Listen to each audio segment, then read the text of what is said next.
Hello, good morning. So, ituturo ko sa iyo ngayon kung paano maglagay ng cover photo sa iyong Zoom app.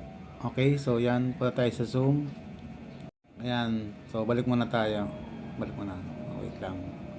So, yan, punta ka sa Zoom and then i-click mo yung pangalan mo. Yan, sa taas, yung profile photo mo, i-click mo yan.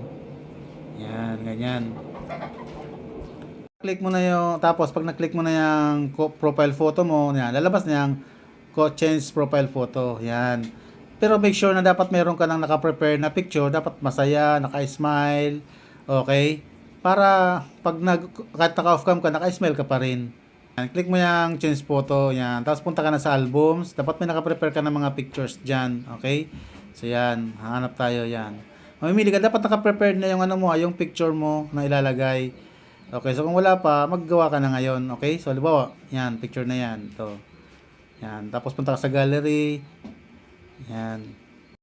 And then, i-craft mo siya. I-fit mo siya sa zoom mo. Para pag pag nag-check na, okay na. And then, after that, i-click mo lang yung check sa baba. Okay, tapos yun, okay na yan. Okay na yan, naka-set na yan. Okay? Yung paglagay ng cover photo,